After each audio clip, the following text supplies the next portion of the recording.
Welcome, listeners. Today, we're doing something a bit different. We're not exactly diving deep into a single topic in the usual way. Instead, we're sharing some, well, frankly, terrifying true stories.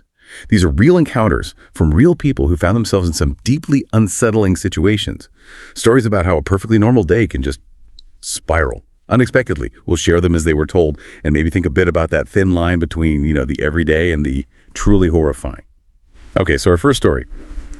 This one takes us to Arizona, a pretty quiet neighborhood. A college senior and their partner move in. Seems perfect. Lots of older retired folks. Calm. But then there's the next door neighbor, Carol, woman in her 40s. And right from the start, something just felt off about her. Like she'd come over sometimes maybe for a smoke or if they were grilling outside. But the conversation, always awkward. Really inappropriate stuff. Talking about her mom's death in like graphic detail or weird pet medical problems. Just unsettling. But things escalated.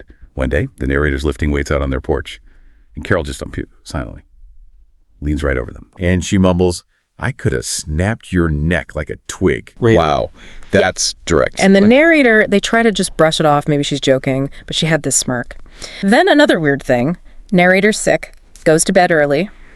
Partner's working a night shift, wakes up around 1 a.m., needs water, goes to the living room, sees someone on the couch, assumes it's their partner, home early maybe, goes back to bed. Next morning, partner gets home, confirms, nope, worked all night. And the house was locked. The house was locked. So, was it a fever dream? It was someone in the house. Leaves you with this sick feeling, So, fast forward, the couple decides to move out. They tell Carol, and she just stares, blinks, turns around and walks away. No words. Chilling. Yeah. That night, they wake up, hear this creaking sound from the living room. Someone's trying to break through their door with a small hatchet. Oh my God. The Shining. Totally. They call the police, obviously terrified. Cops arrive, and who do they find on the couch in handcuffs? Carol. Turns out she has a history, meth use, in and out of jail. She got charged, breaking and entering, destruction of property, took a plea deal for psychiatric treatment. But here's the kicker. As they're moving out, finally packing up, the narrator checks out this crawl space under the house, finds a screen to the outside. And it looks like it could be easily kicked through, meaning Carol could have been under there. Or maybe even inside the house sometimes, listening. Any number of times.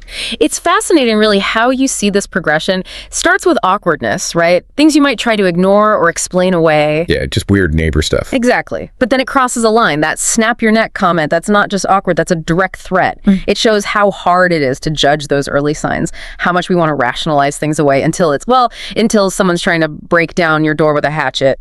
Okay, this next one. It's about how fear can just build and build. It's set in a historic district. Large Texas city. The storyteller lived in an old house split into 4 apartments. Felt safe enough at first, even though the neighborhood was a bit mixed. So a tenant named Karen moves out. Same day, this guy approaches the narrator. Similar age. He claims Karen's movers assaulted him because he was trying to sell them drugs aggressively. The narrator just kind of dismissed him. Seemed normal-ish, annoying, but whatever. That same night, though, narrator comes home. Police cars everywhere. Front door glass shattered. And there's a note. Yes. Watch your back. Yeah. Yep. Another tenant, Gigi, saw a man running away. Later, Karen confirms, yeah, that was the drug dealer guy. He'd even followed her and her boyfriend on the freeway.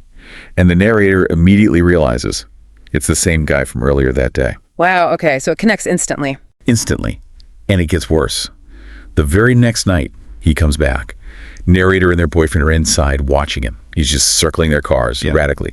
Then he pulls out a tire iron and just starts beating their cars. Goes into a total frenzy. Even threatens the boyfriend. Says he has a gun. And the police. Took 2.5 hours to show up. By then, of course, he's gone. But not before keying the narrator's car with, obscenities. So the police investigate a bit. Find out that the guy lives right across the street. In an apartment complex. Oh, perfect. So he can just watch them. Exactly. And the harassment just continues. Gigi sees him hanging around, just staring at the house. He leaves a brick by the narrator's window. Another note, watch your back. And then this police officer, unbelievable, starts quizzing the narrator. Basically implies she must have known him before, had a relationship or something. Why else would he be so focused on her? The victim blaming. It's infuriating. Right. And then the officer says something even more chilling. He says, well, if you didn't know him, then he's probably been watching you for a while. He chose you. So from early October onwards, this becomes her life. The guy is just there, standing on the sidewalk right in front of her windows, staring. Slowly, he starts getting closer. First the sidewalk, then the yard, then right under the window. Constant terror. Complete terror. She can't sleep, worried about her dog, just living in fear. Then the breaking point. One night, he's right there again, outside her window, and she sees him urinating right under her window. That's incredibly violating and symbolic, almost marking territory. Yeah. It reminded her of a movie scene, apparently, that signaled something awful was about to happen.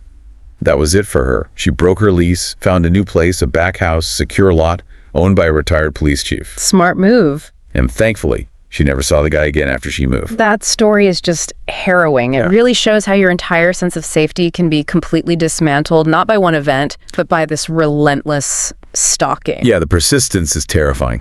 It is. And his behavior fits a pattern, Escalation from property damage, threats, to direct intimidation, constant watch. It's obsessive. And that police officer's reaction, suggesting she somehow caused it, that just adds another layer of trauma. It shows a real lack of understanding about how stalking works. The focus should be on the perpetrator's actions, always. Okay, let's shift gears a bit. This next one goes back to childhood. Sometimes the scariest things happen when you're young, right? New Year's Eve, 2011, bunch of kids, friends, probably hyped up on sugar. They decide to play hide and seek. But not just anywhere. There's this new house being built in the neighborhood. It's unfinished, an empty shell. Oh, perfect setting for kids. A bit risky, maybe. Totally. Dark, cold, no inner walls, no carpet, just wooden beams everywhere. Only light is moonlight coming through the window frames. So the narrator volunteers to be a seeker. One friend goes upstairs to seek. Narrator takes the first floor, feels pretty confident, walking around in the dark, calling out names, enjoying the spooky vibe, checks everywhere, then finds this hole in the floor, dark, leading down. A basement. They figure, no way their friends are down there. It's pitch black. But they've looked everywhere else on the first floor. So, okay, they slowly go down. Can't see a thing, just feeling their way along the wall, listening.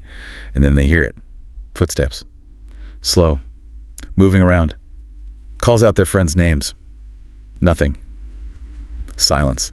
So the narrator thinks, okay, it's a prank. They're trying to be super quiet. Smiles, walks towards the sound, sees a shape, a silhouette. Someone crouched in the corner facing the wall. Yeah. But just one person. But the rule was stick together. Exactly. Hiders had to stay together. And this person, they're breathing really loudly, strangely loud. Narrator still thinks it's a friend trying to be funny, calls out, hey, I found you, you're out. And right then, loud footsteps and laughing from upstairs. Yeah.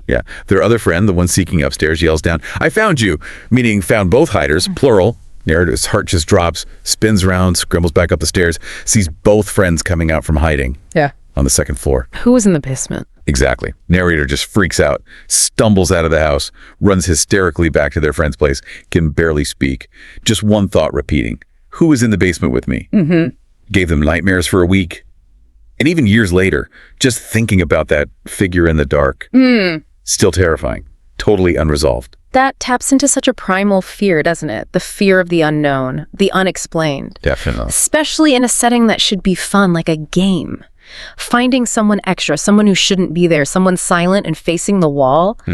It's deeply unsettling. Your brain tries to make sense of it, categorize the threat, and when it can't. Pure fear response. And the fact that it's unresolved, that makes it stick with you. That lingering what if, that sense that the world isn't always predictable or safe. Okay, one last story. This one shows how even a really public place, somewhere you feel safe, can turn scary, especially when you have kids with you. This woman describes herself as pretty tall, 5'9", 160 pounds, usually feels quite capable, not easily intimidated. She's at the mall, just a normal trip.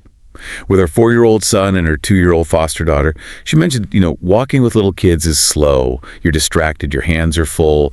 Predictable movement. Right, you're managing them, not scanning your surroundings as much, perhaps.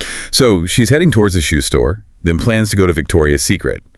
Notices this guy walking ahead of them, but he keeps looking back, staring at them repeatedly. Then he slows down, so the distance between them gets smaller. Okay, that's weird. Yeah. Then he turns, heading the same direction they are. She gets kind of angry, wants to shut it down. So she makes direct eye contact, gives him a very firm, not friendly at all, hello, like, I see you, knock it off. He looks away, keeps walking. She figures, okay, maybe that worked. But nope. They spend maybe 25, 30 minutes in Victoria's Secret, come out with the kids, and maybe 20 feet away from the store entrance. Yeah. There he is, standing behind one of those pillar things. Waiting. Clearly waiting for them. As soon as he sees them emerge, he starts walking again, ahead of them, Then this creepy cat and mouse thing starts. He kind of lingers in the middle of the mall walkway. They turn right, he turns right, walks past them, and goes into the shoe store they were just in, the one they already visited. He's tracking them, testing reactions, maybe? Totally. He stands inside the shoe store, just staring at them as they walk past the entrance. Then he comes out of the shoe store, turns around, and starts walking behind them again. Slowly, deliberately. That's when it clicks for her. This isn't random. This is stalking. Yeah. Right here in the mall. She immediately ducks into the nearest store, tells an employee what's happening, asks them to call security, requests an escort to her car.